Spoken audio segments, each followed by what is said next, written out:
अस्सलाम वालेकुम। Inside story के साथ मैं मोहसिन बिलाल। एक शख्स, जी हाँ, फ़कत एक शख्स जो डटा रहा अपने असूलों पर, अपने नज़रियात पर। उसने आईने पाकिस्तान पर पहरा दिया और उसकी रूह के मुताबिक दुरुस्त फ़ैसले दिए। वो एक शख्स 8 फरवरी के इंतखाबात का हीरो है, लेकिन उस एक शख्स की इतनी ट्रोलिंग की गई, न सिर्फ उसकी बल्कि उसकी फैमिली की भी। अपनों ने भी संगबारी की और बेगानों ने भी, लेकिन उसने वो कारनामा सर अंजाम दिया जिसकी राह में मुक्तदरा भी रुकावट बताई जाती है। जी हाँ, 8 फरवरी के इलेक्शन का अगर कोई सही मानों में हीरो है तो वो साबिक चीफ जस्टिस काजी फाइज ईसा हैं, जिन्हें विलन बनाया गया। और कैसे विलन बनाया गया अपने इस वीलॉग में मैं आपके साथ डिस्कस करूंगा। और मैं क्यों कह रहा हूं कि वो 2024 के इंतखाबात के असल हीरो हैं। और दूसरी जानिब इमरान खान और उनकी सिपा ने भी कम नहीं की उनकी करेक्टर असैसिनेशन करते हुए। तो मेरे साथ सीनियर सहाफ़ी नवाज़ ताहिर साहब मौजूद हैं। बहुत शुक्रिया वक्त देने का। अगर आपकी इजाज़त से जो मैंने कहा है कि विलन हीरो और जो मैंने तमहीद बांधी है उसका थोड़ा सा मैं सीनियर सहाफ़ी सुहेल वरैच की नज़र में एक तबसरा कर दूं, तो फिर मैं बात आगे बढ़ाता हूँ नहीं, जिस नहीं, तरह। ज़रूर करना चाहिए। हाँ सुहेल वड़ैच हाँ हमारे वो जर्नलिस्ट हैं, पुराने हमारे साथी हैं, जो तारीख़ को हाँ। ज़िंदा रखते हैं, जो वक़्त दबा देता है, वो कभी न कभी उनका ज़िक्र दोहरा देते हैं। उन्होंने जी रोज़नामा जंग में एक कॉलम लिखा है, 8 फरवरी सालगिरह या एहतजाज योम स्याह, इस उन्वान से कॉलम लिखा है। और जो कॉलम का एक पैरा है वो मैं पढ़ देता हूँ, फिर हम अपनी बात आगे करेंगे। वो लिखते हैं, मुझे अच्छी तरह याद है कि ना मुक़्तदरा और ना उस वक्त की निगरान हुकूमत 8 फरवरी को इंतखाबात करवाना चाहते थे, क्योंकि उन्हें ये रिस्क नज़र आ रहा था कि हो सकता है तहरीक इंसाफ दबाव को तोड़कर इंतखाबात में फतह हासिल कर लेगी। उस वक्त 3 अशख़ास या तबकात ने इंतखाबात को यकीनी बनाया। सबसे ज़्यादा क्रेडिट तो आज के नाम नहाद विलन, जो मैंने बात की है ना कि विलन बना के पेश किया गया और उन्होंने लफ्ज़ इस्तेमाल किया है, सबसे ज़्यादा जो क्रेडिट है आज के नाम नहाद विलन जस्टिस काजी फाइज ईसा को जाता है, जो संगबारी सहते सहते आज गोशाए गुमनामी में चले गए हैं। मगर 8 फरवरी के इंतखाबात के इनकात के सबसे बड़े हीरो वही हैं, ये सुहेल वैद साहब लिख रहे हैं। दूसरा तबका पाकिस्तान के दोस्त और खैरख्वाह ममालिक और उनके सफारतकारों पर मुश्तमिल था, जिसकी तमन्ना थी कि पाकिस्तान का जमहूरियत की तरफ सफ़र शुरू हो, चाहे मुकम्मल जमहूरियत ना सही, एक कदम ही आगे सही। एक सुपर पावर के सफारतकार ने ताकतवर हलकों को जो मशवरा दिया, वो हम सहाफ़ियों को भी बताया, और वो ये था कि हमने अपने दोस्तों को ये मशवरा दिया है कि इलेक्शन ज़रूर करवाएँ, जैसे भी हों। मुजीबुर रहमान शामी जैसे बड़े नाम और मेरे जैसे आजिज़ की भी यही राय थी कि इलेक्शन हर सूरत होने चाहिए, कि इससे हब्स खत्म होगा, जमहूरियत का नया सफ़र शुरू होगा और नई राहें खुलेंगी। ये सुहेल रैय साहब ने अपने कॉलम में लिखा है। अब वो सुपर पावर के सफ़ीर, वो टेवे लगाए जा सकते हैं कि कौन सी सुपर पावर है, अब तो लेकिन उभरती मुझे हुई। मत कहिएगा कि मैं अमेरिका का नाम ले नहीं, लूँ। नहीं, मैंने क्यों कहना है भाईजान।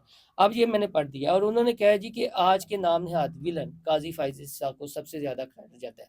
नवाज़ भाई, करैक्टर असैसिनेशन की गई कि ये काज़ी साहब लेना चाहते हैं, एक्सटेंशन लेना चाहते हैं, और फिर वो साफ़ी जो अपने आप को जमहूरियत के आइन के चैंपियन समझते हैं, जितनी उन्होंने संगबारी की है, शायद ही किसी ने की हो। देखिए, सबसे पहले तो मैं एक तारीख़ का जो डार्क पहलू है, हुँ, हुँ। तारीख़ पहलू है, वो ज़रूर बयान करना चाहूँगा और ये मेरे और आपके खिलाफ है। हुँ, हुँ। जितने रोशन और चमकते चेहरे आपको स्क्रीन पर हुँ, और हुँ। अखबारात पर बड़े बुलंदुबांग दावे करते नज़र आते हैं, मेरी मुराद अपने कम्युनिटी से है, सहाफ़ियों से, हाँ जी। वो सारे के सारे कहीं न कहीं उनकी ज़ात जो है, उन पे बड़े-बड़े सवालिया निशान लगे हैं, करैक्टर पर, हुँ, उनकी साख पर। ये हर दौर में लोग रहे हैं। इत्तेफ़ाक ये है कि शामी साहब भी चूँकि रहे हैं ज़िया-उल हक के पसंदीदा लोगों में, तो उसके बाद फिर एक बार मेरी शामी साहब से बात हुई जब उन्होंने बेगम नुसरत भुट्टो के इंतकाल पर इदारिया लिखा, तो वो शामी साहब के जज़्बात जो थे, वो उनके अंदर की वो तर्जमानी कर रहे थे। जिस तरह सुहेल रैय साहब के अलहमरा में जाग गए कि ज़िया-उल हक की कब्र, यानी अंदर का ज्वाला जाग गया। तो सहाफ़ियों की मुश्किलात भी हैं। इनका चूल्हा नहीं जलता। चूल्हा जलाने के लिए और कुछ महरूमियाँ दूर करने के लिए जो अशराफिया है, अब अशराफिया के साथ माफिया भी है, तो उनका साथ लोगों ने दिया। जो लोग साबित कदम रहे, वो कब्रों में हैं, उनको कोई नहीं जानता। जाएँ जाके इंसार उस्मानी की कब्र पे जाएँ, मिन्हाज बन्ना की कब्र पे जाएँ, तो मैं आज भी बहुत से लाहौर के सहाफ़ियों को ये नहीं पता कि नहीं, निसार उस्मानी की कब्र कहाँ है। बिल्कुल। खैर, तो सहाफ़ियों का जो किरदार है, वो अपनी जगह पे है। मैं सुहेल वड़ैच साहब को भी अच्छी तरह से जानता हूँ, शामी साहब को भी अच्छी तरह जानता हूँ। सुहेल वड़ैच साहब का एक कमाल ये है कि वो उधार नहीं रखते ठीक है, तारीख के साथ। यानी जब मौका मिलता है तो कहीं चुका न देते कहीं हैं, से उसका राहें ज़िक्र निकाल कर लेते देते हैं। हैं, जो ठीक, तारीख दबाई जाती है। Okay, okay. पाकिस्तान की तारीख बदकिस्मती हमारी ये है हुँ। कि जो हीरो है, हुँ, हुँ। हमने उसको विलेन बनाया और गद्दार बनाया। गद्दार बनाया, एग्ज़ैक्टली। जब कोई दयानतदार हुँ, सहाफ़ी या कोई लिखारी पाकिस्तान के गद्दारों का ज़िक्र करेगा, हुँ, तो पढ़ने वाला रोएगा ज़रूर, और उनमें सबसे पहला नाम मैं लूँगा जीएम सैयद का। हुँ। वो है हमारी मेरे नस्ल को नहीं पता हाँ, कि जो पाकिस्तान बनाने की पहली करारदाद है, हाँ, उसके मुहर्रिक जीएम सैयद थे। ठीक। अब जो बंदा पाकिस्तान की करारदाद बनाने का मुहर्रिक है, करारदाद पेश कर रहा है, जिसकी वो ब्रेन वो चाइल्ड वो है। हाँ वो जी। कैसे गद्दार हो गया? हुँ, यहाँ फैक्ट्रियाँ हैं, उनमें गद्दार पैदा होते हैं, उनमें वफ़ादार पैदा होते हैं। हम जैसे लोग फिर बैठ के उनको गद्दार, वफ़ादार कहते हैं। ये एक तवील कहानी है। वापस आते हैं हम अब सिर्फ़ काज़ी फ़ाइज़ ईसा पे। हुँ, काज़ी फ़ाइज़ ईसा, ये भी एक अलमिया है कि वो सूबा बलूचिस्तान से हैं। हुँ, पंजाब के साथ एक अलमिया ये है कि पंजाब के लोग ये समझते हैं कि पंजाब के सिवा पाकिस्तान नहीं है। कुछ भी नहीं है पाकिस्तान के अंदर सिवाय पंजाब के। ये एक मुग़ालता है। दूसरे सूबों को अहमियत नहीं दी जाती। ये समझा नहीं जाता कि कहीं को दानिशवर मौजूद हैं, कहीं को दयानतदार हुँ, लोग मौजूद हैं, कुछ शऊर वाले लोग मौजूद हैं। तो ये एक ख़ास अंदाज़ से हुँ, हमारी नस्ल को यहाँ लाया गया। काज़ी फ़ाइज़ ईसा का ताल्लुक चूँकि बलूचिस्तान से था, फिर उन्होंने जो फ़ैसले दिए, वो फ़ैसले उसी तरह उनको बाउंस हुए कि जो जमात ताकत में होती है और जो दूसरी पोज़ीशन पे होती है, वो ये चाहती है कि फ़ैसले उसके हक़ में आए।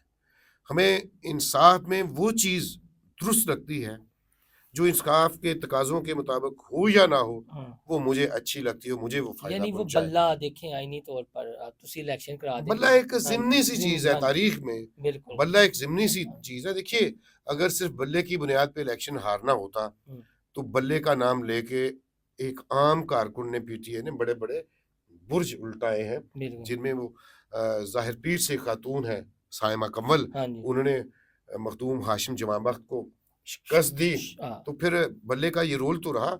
लेकिन इस बुनियाद को हुँ, अ, जजेस की हुँ, तौहीन का पहलू नहीं बनाना चाहिए। सिर्फ़ ये देखना चाहिए कि जजेस जो फ़ैसले दे रहे हैं, वो वो आइन और किस कानून तरह के दे मुताबिक। रहे हैं। दूसरी बात ये है कि हम जज बनाते किस तरह से? हुँ, जिस दिन आम आदमी ने जज बनाने का तरीकाकार समझ उस लिया। पे उस पे इख्तिलाफ़ कर दिया ना, हाँ, तो लोग बुरी बात है ये कहना कि जूते लेके निकलेंगे, डंडे लेके निकल आएँगे। हाँ जी। भाई, सियासी जमातों के पसंदीदा लोग हाँ, हाँ, उस पैनल में जाते हैं जिन्होंने जज बनना हाँ होता है। जी। मुख्तलिफ तबकात के लोग वहाँ जाते हैं, हुँ, जो जज बनाए जाते हैं। फिर उन्होंने कुछ ना कुछ करना होता है, लेकिन डिलीवर इसके बावजूद मैंने देखा है जुडिशरी में, लोग तो आँखें बंद करके जुडिशरी को बुरा-भला कहते हैं। मैंने देखा है जुडिशरी में ऐसे-ऐसे लोग भी कि जिन सियासी जमातों ने उन्हें जज बनाया, हुँ, वक़्त आया तो उन्होंने फ़ैसला कानून और आइन के मुताबिक दिया, सियासी जमात को नहीं दिया, हाँ, उसका ख़्याल नहीं रखा। तो जो काज़ी फ़ाइज़ ईसा हैं, उनका जो किरदार है, वो बिल्कुल सामने है। बदकिस्मती उनकी ये है कि उन्होंने एक पॉपुलर जमात के हक़ में फ़ैसला नहीं दिया। हुँ, पॉपुलर जमात ने उनके बारे में लाठ उठा ली, हाँ, और ट्रोलिंग शुरू कर दी। उससे पहले देखिए, ये फ़ैसला तो उन्होंने बाद में दिया है। बाद में दिया, पहले ही उठाई वो हुई पहले थी। ही ज़ेर हाँ अताब जी, थे। हाँ जी, वो एक फ़ैसले की वजह हाँ से जी, थे। हाँ जी। वो उन्होंने बतौर काज़ी फ़ाइज़ ईसा फ़ैसला नहीं दिया था। कोई किरदार अदा नहीं किया था। यूनियन काउंसिल के हाँ, काउंसिल की हैसियत से नहीं दिया था।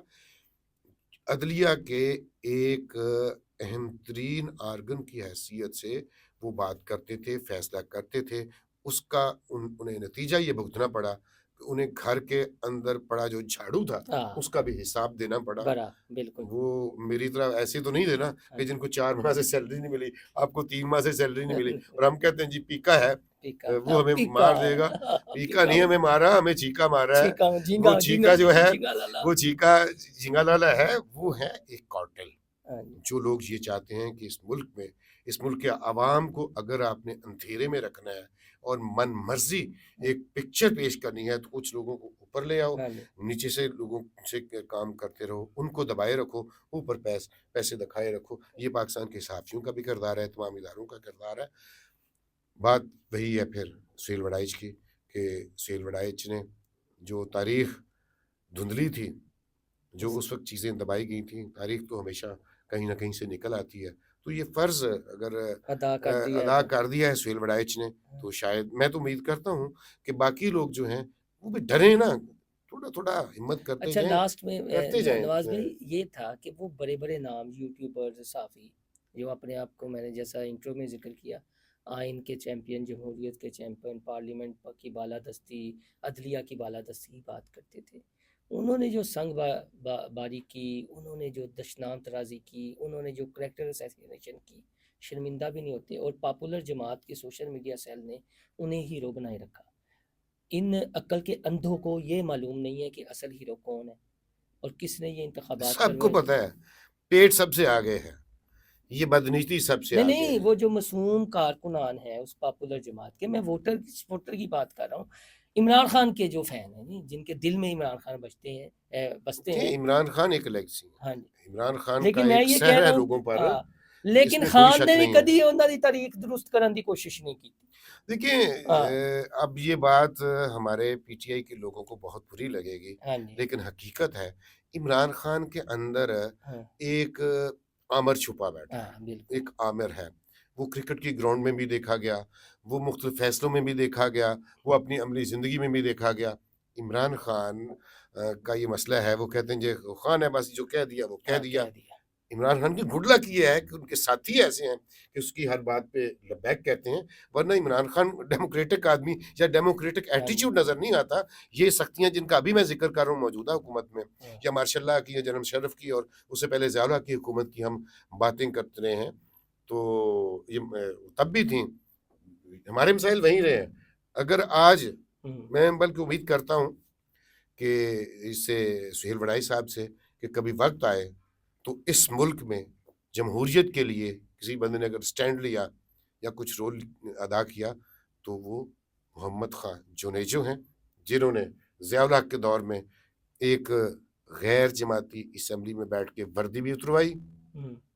और इस मुल्क में वो जमहूरियत भी लेकिन लाए। ये समझेंगे कि भट्टो कायदे-आज़म के बाद भट्टो जैसा लीडर कोई नहीं आया विज़नरी। और उसके बाद मैं मोहम्मद इन्होंने खान जुनेजो को ये क्रेडिट देता हाँ, हूँ कि वो सिंदरी चले गए बस पे उसके ट्रेन पे नहीं, बैठ के। नहीं, लेकिन वो कौन आज की नौजवान, वो खान ही खान है बस। भई हाँ, हम जब हम हाँ जी, तारीख से पीछे हट हट जाएँगे, जाएँगे। किताब से पीछे हट जाएँगे, हक़ाइक़ से पीछे हट हाँ जाएँगे, जी। तो फिर जैसे दम मस्त कलंदर आप करते रहें। और जुनेजो साहब के साथ फिर जो नवाज़ शरीफ साहब एंड कंपनी ने वो 90s के दौर में किया, चलें ये एक अलग बहस नहीं, है। ये सियासी कहानी है, जुनेजो फैमिली आज भी मियाँ नवाज़ शरीफ के साथ है, उन्हीं के वो उनके कारकुन हैं, बेटे हाँ, सेनेटर बने थे। तो उस पे तो हम कोई बात नहीं कर सकते। हम ये कहते हैं अपनी नई नस्ल को कि आप हक़ाइक़ ज़रूर देखें, हाँ जी, हीरो जिसको मर्ज़ी बनाएँ, हाँ, लेकिन बुनियाद पर बनाएँ। हाँ, सबसे अहम बात ये है कि आपका जो नज़रिया है, हाँ, नज़रिया ज़िंदगी है, वो क्या है? अगर तो नज़रिया ज़िंदगी फ़लाह है, हुँ, किसी मज़हब, हुँ, मसलक और अक़ीदे की तख़सीस के बगैर, हुँ, तो फिर तो आप बहुत अच्छा सोच रहे हैं। सोच रहे हैं। अगर इसके अलावा है, तो आप पेट की आँखों से ज़रा कुछ देख रहे हैं हाँ, और ये भुगतते रहेंगे। जी, बहुत शुक्रिया। बस ये एक बात थी 8 फरवरी की, चूँकि आगे बात होनी भी है, होती भी रहेगी, लेकिन जिसका जितना क्रेडिट है उसको क्रेडिट दें और उन लोगों को ज़रूर देखें, उनके मशक़शुदा जो ममीज़ हैं ना, जो गिद्ध हैं, जो काली बेरे हैं, वो ज़रूर उनके बारे में सोच लें कि वो उन्होंने एक हीरो को कैसे विलन बनाने की कोशिश की, जबकि वो अपने नज़रियात पर डटा रहा। कुछ फ़ैसले थे उन्होंने, देखें जिस तरह वो मुबारक सानी केस वाला फ़ैसला था, जो भी हुआ, बाद में उन्होंने कहा कि इंसान बशरी कमज़ोरियाँ हैं, गलतियाँ हो जाती हैं। तो फिर संगवारी शुरू हो गई और उन्होंने ही संगवारी की, जो किसी न देखिए, हम किसी। नमाज़ अदा करते हुए हाँ, आयत भूल जाते हाँ हैं, जी, इबादत करते हुए भूल जाते हैं, उसको ठीक कर लेते हैं, हाँ जी, वज़ू करते हुए कोताहियाँ हो हाँ जाती जी, हैं, करेक्शन करना तो कोई हाँ जी। बुरी बात लेकिन नहीं, वो इसकी तो उस वक़्त गुंजाइश है। भी वो चलें एक था इश्यू, लेकिन उस वक़्त भी जिन्होंने संगवारी की ना, वो इसी डर्टी गेम का हिस्सा थे, जिसको एक्सपोज़ किया चीफ जस्टिस साबिक काज़ी फ़ाइज़ ईसा ने। ऐसे हीरोज़ की कदर करनी चाहिए। अल्लाह हाफ़िज़।